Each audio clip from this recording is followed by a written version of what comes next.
Nigeria has lost an estimated 53.26 billion naira in the first 2 months of this year as international oil companies and local players flared a total of 33.04 billion standard cubic feet of natural gas. The oil companies wasted 17.53 billion standard cubic feet of gas in February, according to data obtained from the Nigerian National Petroleum Corporation. With the price of natural gas put at $3.93 per 1,000 cubic feet as of Wednesday, the 33.04 billion cubic feet flare translates to an estimated loss of $129.85 million, or should we just say 53.26 billion naira? That's using the official exchange rate of 410 naira 13 kobo to a dollar. Now, oil accounts for 90% of Nigeria's foreign currency earnings.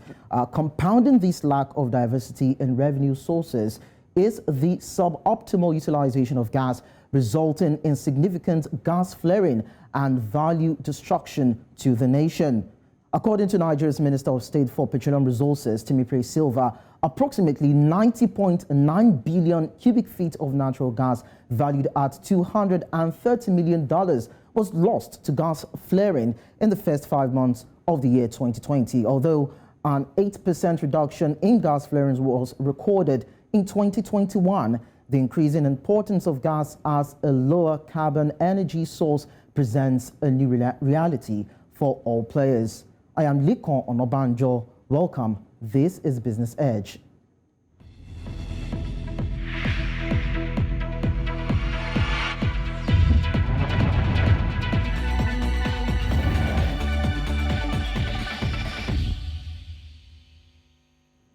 And joining me is Gbolahan Olojede, who is the Executive Director, DMA Advisory and Management Services Limited. And he will be talking about the issue of Nigeria losing about this huge amount of money as regards to gas flaring in the country. Gbolahan, you're welcome. Yeah, good afternoon. Is it afternoon? It's still morning. Good morning. Yes, good morning. All right, now let's take it from this point. Now, Nigeria lost an estimated 53.26 billion in the first 2 months of this year as international oil companies and local players flared a total of 33.04 billion standard cubic feet of natural gas. Now, what are the factors? What would you say are the factors resulting into this form of gas flaring that seems to be unabated over the years? Okay, there are a few factors out there that are, account for this flaring that we're still seeing.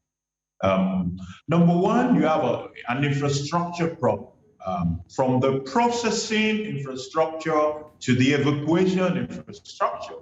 So if I have associated gas and I need to process it and the infrastructure is not there, or to evacuate it, the infrastructure is not there, then all those gas are going to be fled.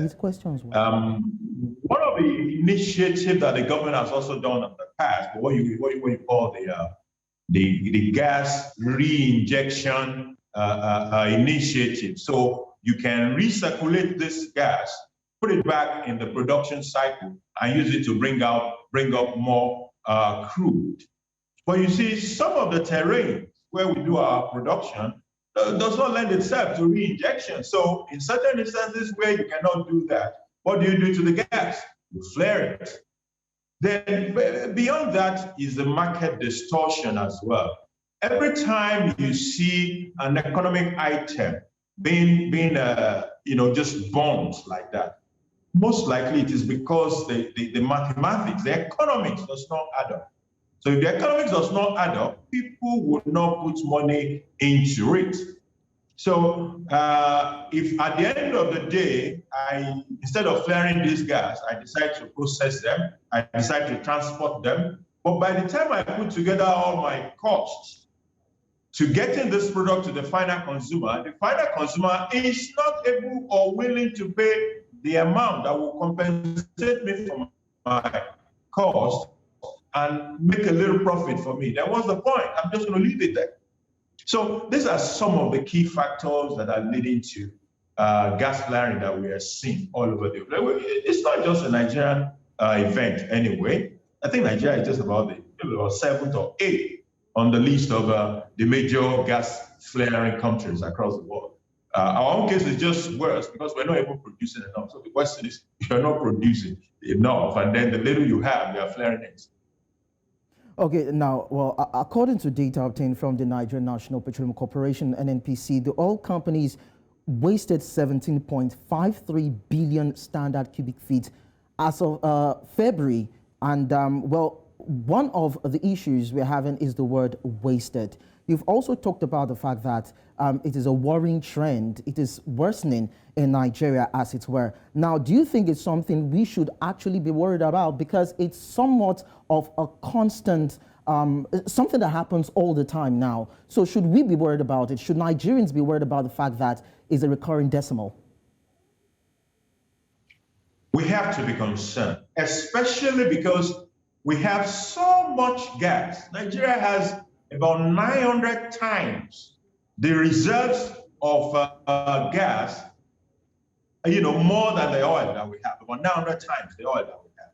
So it's something that should concern us that we have so much of this thing, and the little we are able to get it above the ground, we are unable to deploy it to use. And there's a huge energy deficit in the system. So it should concern us from that perspective. So from an energy perspective, from an environmental perspective, it should be of deep concern as well. The environment suffers from gas flaring because essentially this is carbon dioxide and some other things when they are released into the air. So they go into the ozone layer and they destroy the ozone layer. So you have all the acid rain and all the other environmental issues that are associated with carbon and carbon footprints all over the whole place. So it should be a concern to us. It also should be a concern to us because we are like living in the midst of plenty, but we are suffering. So one of the problems, for example, is power remains a large consumer of gas. But when the power infrastructure that should consume this gas is not there, what do?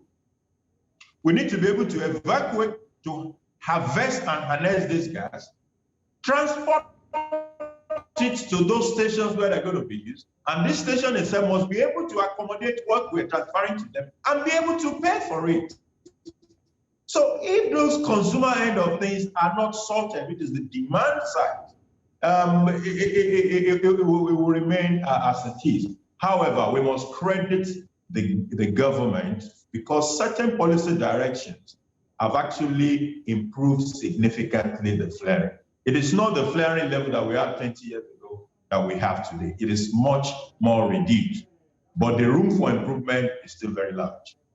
But in terms of the policy implementations, can you just mention one or two of those positively impacting policies that you think has helped in the reduction of gas flaring when you look at the year 2020 and the year 2021? Well, the reduction has been said to be about 8%, so to speak. What are those things that would you say the federal government has done in the last 1 year in terms of policy implementation that has resulted in the reduction, well, a considerable amounts, if you could put it that way, of gas flaring in the country? I will take it a little bit back, say from the 1979 Associated Gas Reinjection Act. And what that act essentially tried to do is to drive the reinjection of those associated gas back into the production line so that it can be used for further production of on the wellhead, from the wellheads. That has helped a little bit. Take it further into one of the major reforms in that space, which is the master plan, the gas master plan of 2008, thereabout. I remember it was the year I was the president there. And what that had tried to do was to get us to use more of this gas. And it triggered some investment in that space. So if you go to some of the industrial areas in Lagos today, you find out that manufacturers, nobody relies on NEPA to manufacture anyway.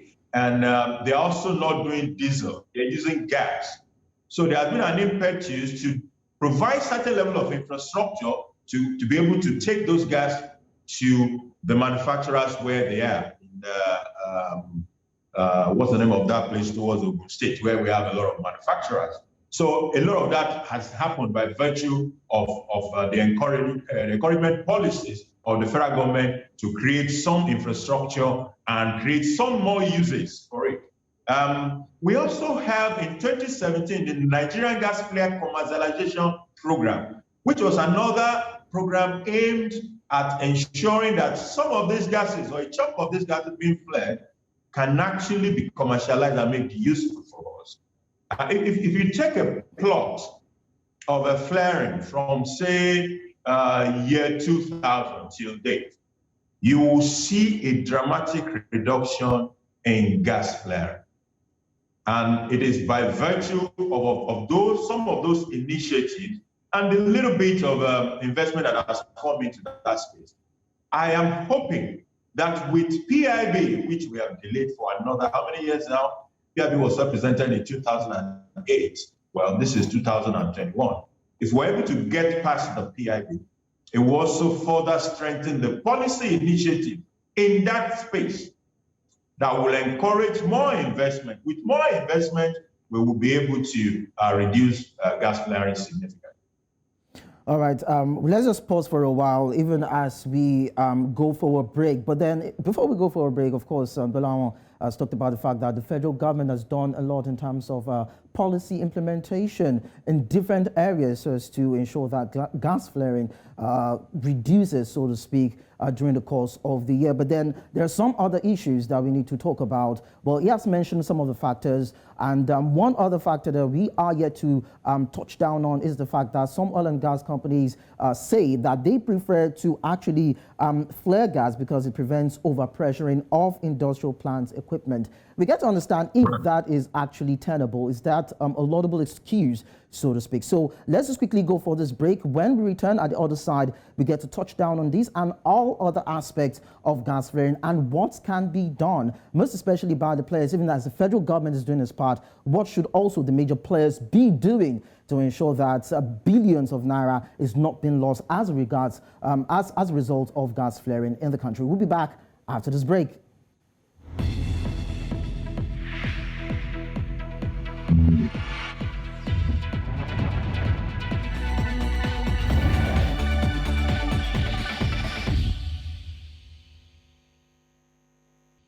You're still on to Business Edge. We have been discussing with Gbolahan Olojede, and we have been taking a look at the issue of gas flaring in Nigeria and the billions of naira being lost every year, even per month, as a result of gas flaring. Now, back to you, Gbolahan. Let's understand. Now, the oil companies are saying that when you talk about gas flaring, well, one of the issues they face is the issue of overpressuring of industrial plant equipment. Now, the question is that tenable? Well, if the economics of doing otherwise does not add up for them, then it becomes an excuse for them to say, look, I'm not going to have my equipment get burst or destroyed by this gas. I'll rather flare it. However, rather than flare, if the economics adds up, I have a way of taking out that same gas. I could diffuse that pressure in my industrial system using some sort of equipment that I made for that. And then I trap that gas, I process the gas, I evacuate, and I sell. But if that the economics doesn't add up, by the time I trap it, I process it, I take it to the market, I'm not going to get the right price, then I won't do it. I'll rather just burn it and focus on my other businesses. That is essentially what that is. So if we are able to address the market distortion, it will help us to attract more investment into that space. And people will begin to, the operators will begin to get more responsible with stopping the gas flare.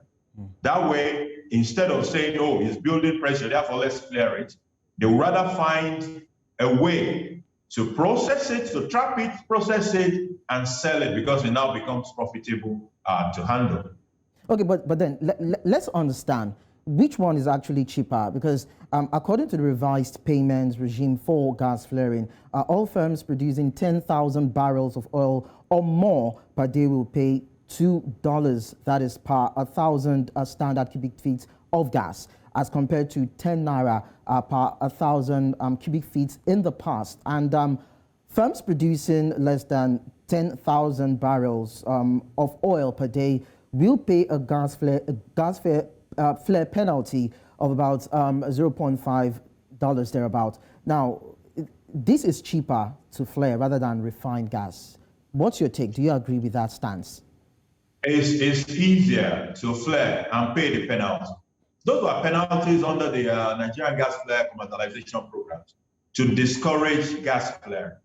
But in spite of those fines, in fact, enforcement of those fines are even a problem. So, but all the same, people are still more disposed to flaring it than spending all the money that will be required to trap the gas, process it, and send it to the market.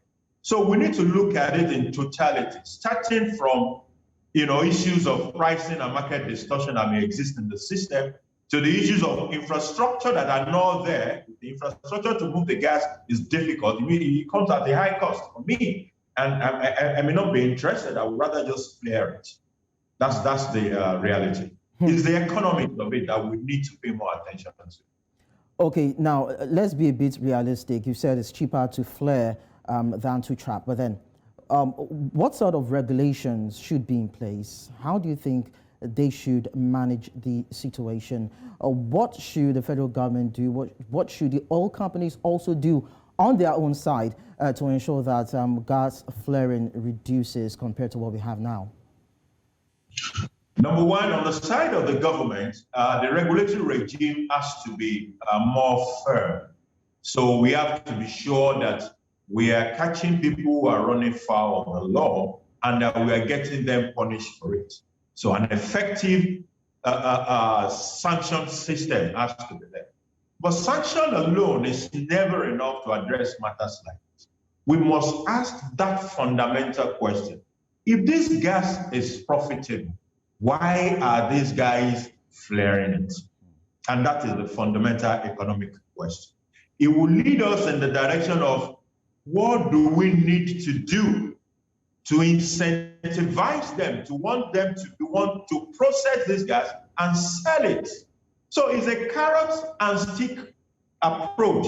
So the stick side, you put on penalty and you enforce the penalty. On the carrot side of things, you look at the structure of the market and you think of those things that are disincentivizing these people from doing the right thing, and you put the right incentive in place. This is the carrot and stick approach that will enable us to deal with this matter. Once the investor can see through what you're asking it to do, it will do it. And those who do not do it ensure that they are firmly punished for not doing what is right. But then don't you think that the Department of Petroleum Resources know this? It's part of their jurisdiction, it's part of what they should do, monitoring and ensuring compliance and sanctioning of defaulters. Now, does it look as though they are not functioning optimally, or is something they are not doing right? Sometimes the regulator is a bit overwhelmed. And apart from an overwhelmed regulator, because I'm asking myself, now, how many of those oil production facilities do they actually, or gas production facilities, do they have the capacity to effectively monitor? You may also have a little bit of issues of corruption in the system. That one cannot be 100% eliminated. The last part is the fact that the operator is always a step ahead of the regulator in any industry, banking, oil and gas, or wherever. So which means most of the time the regulator is playing the catch-up on the heels of the operator. So, and that is why it has to be a concerted effort. If you have to chase someone to stop flaring gas, it is because there's a reason why it prefers to flare. And like I said, the United States, for example, is one of the biggest gas flaring countries. Russia is a huge gas flaring country. you also have those Iran and Iraq and the rest of them that fly a whole lot more than Nigeria. So we must be able to borrow a leaf also from the peer approach to this matter. So I've just mentioned some countries have done much more than Nigeria. What are they doing? The United States, I know, is actively working at reducing gas flaring, and that is why you can see production of shale gas rise seriously, while the incremental in the gas flaring was so minute. So there must be something they are doing right. So the policymakers must also be ready to look at the peer policies. What are our peers in the industry doing across the world, and bring that to bear. But overall, it has to be a carrot and a stick approach. Punish people on one side for not doing the right thing, incentivize them on the other side to push them towards doing the right things.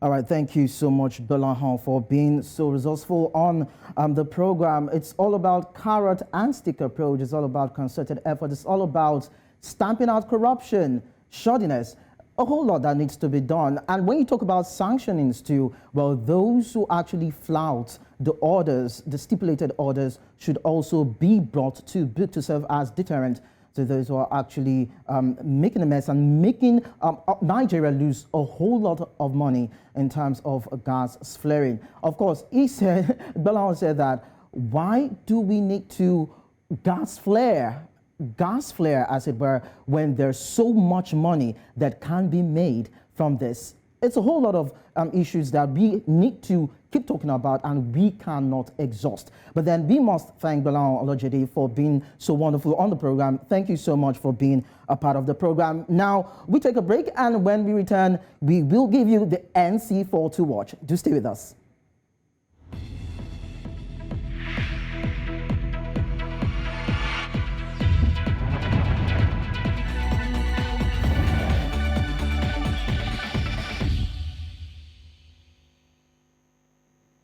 On NC4 to watch, the central, we start with the first story. Let's start with Kenya Treasury. Well, Kenya Treasury has moved the 2022-2023 budget making process ahead by 1 month to begin in August this year because of the forthcoming polls scheduled for August 9, 2022. Okoye-Tani, Treasury Cabinet Secretary, said that the budgeting process must begin early to ensure the Finance Bill 2022 is enacted before Parliament is dissolved.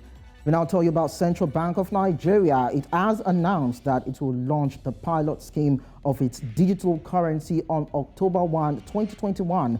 The CBN, with its stakeholders, outlined its digital currency initiative via a private webinar held on Thursday. At the press briefing delivered by the Director, IT Department, Rakia Mohammed, at the end of the meeting, she explained that the bank had been conducting research in regards to central bank digital currencies since 2017 and may conduct a proof of concept before the end of this year.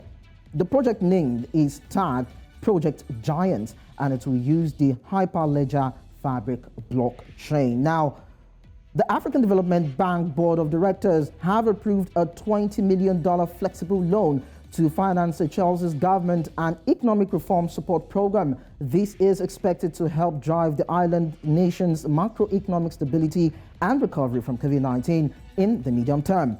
The bank's approved and ongoing portfolio in Seychelles as of July 2021 comprises 5 operations in the public sector, totaling $45.7 million. Of these, 53% are in the water supply and sanitation sector, while 47% is in the multi-sector. Finally, Sipo Maseko is stepping down as CEO of the partially state-owned telecommunications group Telkom after 9 years on the job. He will depart on June 30, 2022. The South African telco announced in a statement that the process is to appoint a successor, which is well underway, and the group CEO designate will be announced in the not-too-distant future. Sipo would, for the remainder of his tenure, ensure the incoming group CEO designates orderly transition into the role.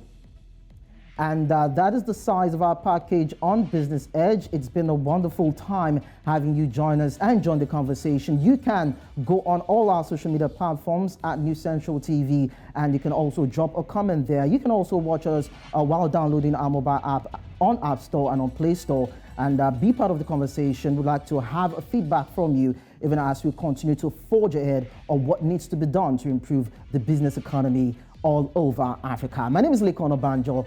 Thank you for watching. Enjoy the rest of your day.